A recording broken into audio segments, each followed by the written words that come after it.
Meu nome é Lucy Souza, eu sou consultora, professora doutora em economia e atualmente exerço o cargo de presidente da APIMEC, Associação dos Analistas e Profissionais de Investimento do Mercado de Capitais. Tenho trabalhado no mercado de capitais há mais de 25 anos e minha principal experiência foi ser analista de investimento e posteriormente operadora de ofertas públicas, o nome em inglês, underwriting, né? E dessa experiência, né, venho trabalhando também na área de treinamento, né, formando novos profissionais tanto para a área de análise de investimento quanto para a área de intermediação de ofertas públicas. Nesse sentido, eu gostaria de falar com vocês hoje sobre a importância do mercado de capitais como o padrão de financiamento de companhias do Brasil. A partir dos anos 2000, principalmente a partir de 2004, o mercado de capitais assumiu um papel crescente no financiamento das companhias, principalmente no que tange para novos projetos de investimento. Para isso, contamos com uma regulamentação que foi sendo aperfeiçoada.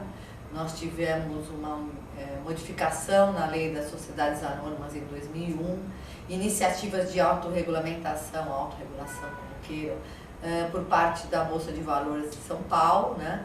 Hoje BMF Bovespa, muito conhecida como Novo Mercado, mas na verdade são segmentos especiais de negociação, né? Mercado, nível 2 e nível 1, e o mais recente, Bovespa+. Então, de um lado, nós temos a lei, que foi sendo aprimorada e aperfeiçoada também em termos operacionais por instruções da CVM. A CVM é a Comissão de Valores Imobiliários, que é o órgão regulador do mercado de capitais. E, do outro lado, iniciativas de autorregulação da Bolsa de Valores, né, que é o ambiente de negociação, e outros agentes do mercado, no sentido de transformar o mercado brasileiro num mercado bem regulamentado. Inclusive, esse foi um dos pontos fortes do mercado de capitais brasileiro, que passou muito bem pela crise sistêmica 2008-2009. Muito bem. O mercado de capitais brasileiro, então, progressivamente bem regulamentado, contou também com a onda benigna, né, da entrada de recursos estrangeiros, né, no Brasil, à procura de boa rentabilidade que a renda fixa e a renda variável oferecem no Brasil. Do lado da renda fixa, não é novidade para ninguém, né? O Brasil tem altas taxas de juros, isso atrai investidores estrangeiros. E do lado da renda variável, nossas empresas, nós temos uma boa quantidade de empresas de nível internacional, companhias inclusive que já são abertas, né? Conhecidas por todos, né? Vale do Rio Doce, Gerdau, Petrobras, Grupo Pão de Açúcar, os bancos, Bradesco, Itaú Unibanco, Santander, jovens companhias de concessões, que nem a LL Logística, enfim, nós temos a Natura, empresas top, né, reconhecidas no mundo inteiro, e essas companhias têm apresentado, né, boas rentabilidades e boas perspectivas também de manter essa boa rentabilidade, de sorte que os investidores estrangeiros também estão sendo atraídos para o nosso mercado aqui. De tudo isso, o mercado de capitais brasileiro foi crescendo. Tá? Se vocês olharem as estatísticas públicas sobre a captação de recursos no mercado de capitais pelas companhias abertas, essas estatísticas estão disponíveis na CVM, vocês vão olhar uma reta, assim, exceto pela crise de 2008, 2009, né? Vocês podem observar que o mercado de capitais cresceu muito, tá? E quase se igualou, né, em importância ao BNDES enquanto financiador das corporações no Brasil. Bom, como é que faz, né, para uma empresa conseguir se financiar através do mercado de capitais? Bom, a entrada no mercado de capitais requer, digamos assim, um status de emissor, tá?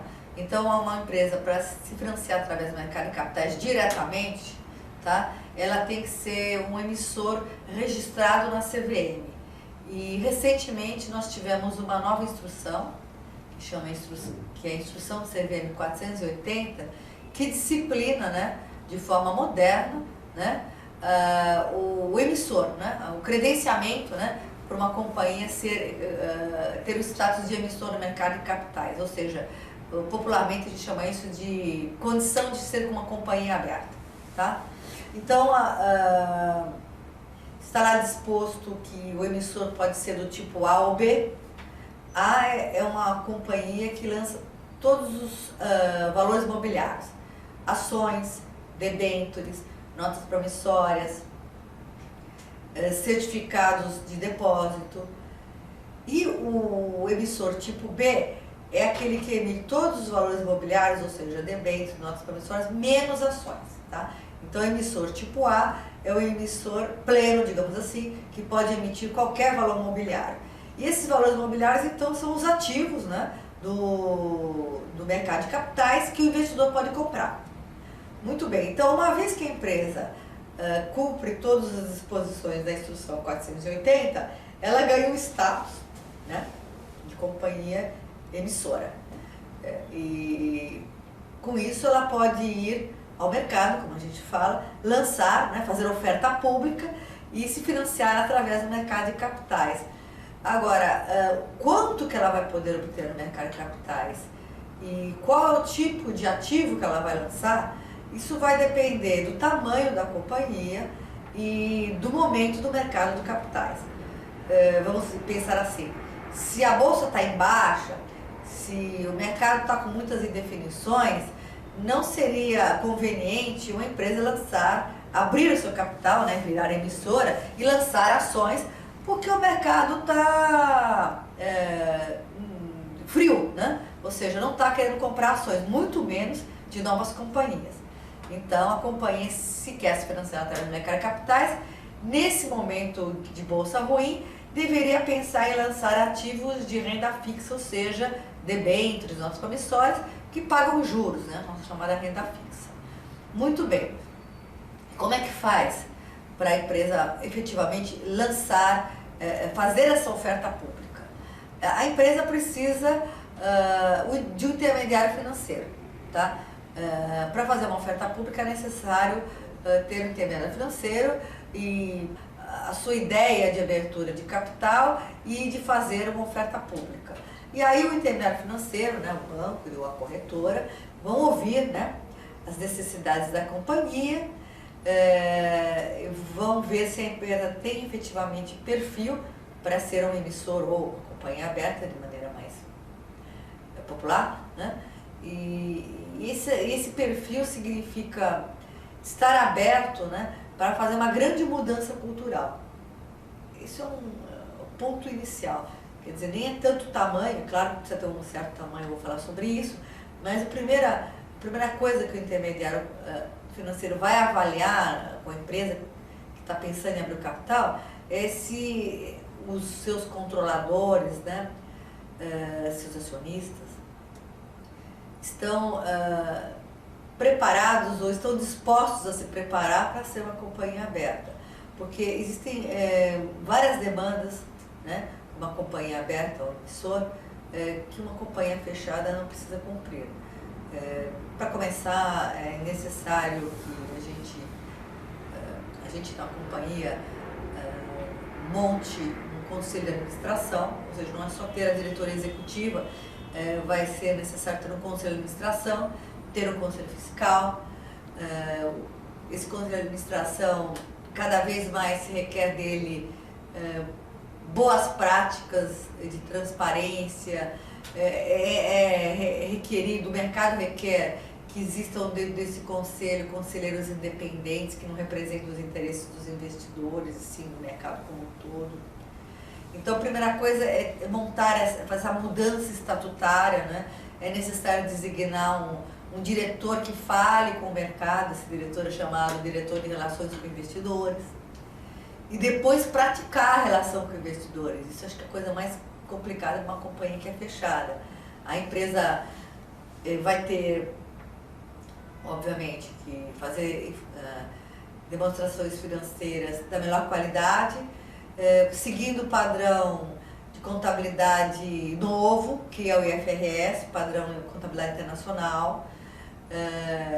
Vai ter que auditar essas demonstrações financeiras, auditoria externa, vai ter que acertar, né, a sua composição acionária, porque uma companhia que vai ao mercado não pode ter mais que 50% de ações sem direito a voto. Ela vai ser convidada a ingressar nos segmentos especiais de negociação da Bolsa para ser negociada em Bolsa. Então, pelo menos ela tem que ser nível 1, tá? Então, isso tem alguns requerimentos adicionais e tem que praticar muita transparência. Então, o que as companhias fechadas estão acostumadas a praticar, o que é normal numa companhia fechada, né, de sigilo empresarial, não ter a prática de falar com o público externo, isso tudo é completamente abandonado na condição de companhia aberta, ou seja, até a estratégia empresarial a companhia tem que debater com seus investidores. E claro que isso é preocupação, pô, mas meu concorrente tá me ouvindo falar também. Verdade, tá? Uma companhia aberta vai estar falando para o público em geral, inclusive com o concorrente, tá? Muito bem. Ela vai ter que praticar essa transparência no dia a dia, vai ter que ter um site para conversar com os investidores vão sempre entrar em contato com a companhia pedindo esclarecimentos sobre as últimas demonstrações financeiras e pedir orientações no sentido das perspectivas da companhia. E isso é uma atividade chamada de relações com investidores, que também é um desafio para uma companhia que vai a mercado, né? Bom, e aí uma companhia fechada vai perguntar o que eu ganho com isso, né? Parece que vai me dar mais custo e vou ter que mudar minha mentalidade. Verdade. Isso tem custos da reestruturação da companhia, custos inclusive jurídicos para mudar estatuto, vai precisar de laudo de advogados para algumas fases da abertura de capital. Efetivamente isso tem custo. A própria abertura de capital tem custo porque tem taxas na CVM e também na Bolsa para negociar, mas esses custos são facilmente diluídos na diminuição que vai posteriormente ocorrer no custo de capital de terceiros da companhia, e mesmo capital próprio. Por quê? Porque a companhia vai poder lançar ações, tá? Ou seja, o mix de financiamento dela é ampliado, e mesmo na parte de renda fixa, né? A empresa, ao invés de só pegar empréstimo nos bancos, nos parceiros bancários, ela vai pedir aos bancos que sejam seus intermediários no lançamento de debêntures ao público em geral. Então, amplia o padrão de financiamento da companhia, e uma companhia praticando boa transparência, sendo reconhecida pelo mercado, ela vai conseguir captar recursos mais baratos, com certeza, e pagar com tranquilidade esses custos adicionais que advêm da condição de ser uma companhia aberta. Depois que a empresa abriu capital, então ela tem o status de emissor, né? Ou companhia aberta, de maneira mais geral. Como é o dia a dia dessa empresa? O dia a dia dessa empresa é divulgar as chamadas informações obrigatórias, né? Descritas na Lei das Sociedades Anônimas, no capítulo que diz respeito às companhias abertas, e também atender às demandas do órgão regulador, Comissão de Valores Mobiliários, CVM. E essas demandas são no sentido de prestação de contas trimestrais, contas com relação ao desempenho econômico e financeiro, são o ITR, informativo trimestral, né? A empresa também tem que divulgar os chamados fatos relevantes. O que são os acontecimentos societários que afetam a decisão de investimento, né? Por exemplo, uma empresa compra outra, uma empresa faz uma cisão, uma empresa faz uma grande parceria, né? Tudo isso afeta a decisão de investimento, para o bem e para o mal, né? Isso chama fato relevante. Além disso, a empresa tem que tomar muito cuidado com o manejo da informação privilegiada, tá? Ou seja, a informação de dentro da companhia, que é detida por um grupo restrito de pessoas e que ainda não foi divulgada ao público na forma de fato relevante. A empresa tem que tomar muito cuidado com isso, porque o uso de informação privilegiada é crime, né? E, então a empresa, uma jovem companhia aberta, tem que tomar muito cuidado, né? Porque a cultura da empresa ainda não está preparada para isso, né? Para evitar o uso que alguém faça mau uso de uma informação que ainda não foi divulgada ao público, né? Que é o famoso insider information. Muito bem. Fora isso, né? Ou seja, prestar as informações obrigatórias, sejam econômico-financeiras, sejam fato relevante, e tomar conta das informações privilegiadas para que não sejam utilizadas. Uma outra atividade muito importante da companhia aberta é se comunicar com os investidores e analistas de investimento, né? E esses investidores e analistas de investimento querem que a empresa preste informações chamadas voluntárias, além das obrigatórias, fazendo reuniões presenciais, né? E as famosas reuniões da PMEC, né? São um clássico disso, são reuniões abertas ao público em geral, onde a companhia, normalmente representada pelo seu diretor de relações com investidores, vai conversar, né, com o mercado, apontando, explicando os seus números e apontando para o futuro, né? É desse trabalho de captação de tendências que vive o analista de investimento.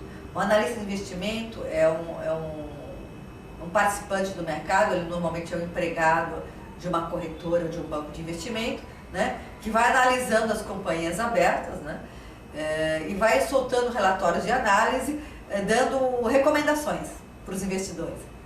Compra ação, vende, mantém na carteira, e esses relatórios de análise são formadores de opinião. Então vejam como é importante que a empresa tenha boa transparência, que saiba se comunicar com o mercado e principalmente com o analista de investimento, porque esse analista de investimento vai dar uma recomendação sobre essa empresa, né? E essa recomendação vai ser formadora de opinião com relação ao preço da compra, né? Se o preço está bom, né, da ação da companhia, se o preço está ruim, ou se não estamos falando de ação, estamos falando de debêntures. O analista também, se for um analista em renda fixa, vai dizer se a empresa está saudável financeiramente, se ela vai honrar seus compromissos, né, junto aos debenturistas. Então, o analista de investimento faz isso, né? Então, é muito importante saber se relacionar com os analistas de investimento, não dar informação privilegiada para um grupo de analistas em detrimento de outros analistas, tem que atender todos os analistas de maneira simétrica, tá? Para todo mundo ao mesmo tempo, tempestivo, ou seja, imediatamente após o acontecimento, cuidar para que tudo que for falado para o analista de investimento também seja falado para os investidores de maneira geral. Fora isso, é muito importante também que a nova companhia aberta tenha uma boa comunicação com a mídia, jornais impressos ou sites, portais financeiros, né? Porque o investidor muitas vezes ele também se informa sobre as tendências da companhia através do que sai na mídia e não através de relatórios de análise, né? Embora a recomendação do analista seja a principal fonte para o investidor, mas todos querem saber o que está acontecendo no dia a dia. Então, a companhia aberta, a jovem companhia aberta principalmente, tem que se preparar, né? Ter uma assessoria de comunicação para também se relacionar com a mídia de forma equânime e tempestiva. Concluindo nossa palestra de hoje, O mercado de capitais, desde o meados dos anos 2000, tem se transformado em importante padrão de financiamento pelas companhias brasileiras, ainda as principais companhias, mas progressivamente o mercado de capitais também está financiando as companhias de médio porte, e essa tendência deve se ampliar. A companhia que está interessada em se financiar através do mercado de capitais, ela tem que se preparar através do aconselhamento de consultorias, de intermediários financeiros, de advogados, porque existe uma série de disposições na Lei das Sociedades Anônimas, nas instruções da CVM, que devem ser cumpridas para que a empresa adquira o status de emissor de valores mobiliários, ou seja, ações, debêntures, notas promissórias. A partir do momento que a empresa ganha o status de emissor, ela está habilitada a fazer as ofertas públicas e captar recursos no mercado. Para fazer as ofertas públicas, a companhia também tem que atender instruções da CVM, e a partir daí, sendo uma companhia aberta e tendo feito a sua oferta pública inicial, chamado IPO, a companhia é uma companhia aberta e passa então a ter o dever de prestar informações obrigatórias de caráter econômico-financeiro e de estratégia empresarial, e divulgar ao mercado, quando ocorrer, os fatos relevantes que interferem na decisão de investimento. Por fim, o principal interlocutor entre a companhia aberta e o mercado em geral é o analista de investimento, que é aquele profissional do mercado que tem a missão, né, de entender a companhia aberta, traçar perspectivas de desempenho desta companhia aberta no que tange o potencial de valorização das ações que estão negociadas no mercado e na saúde financeira dessa companhia aberta, no sentido de honrar os seus compromissos de renda fixa, ou seja, compromissos financeiros do mercado. E esse analista vai fazer recomendações, normalmente sistematizados em relatórios de análise, que vão ser lidos pelo investidor do mercado de capitais. Muito obrigada.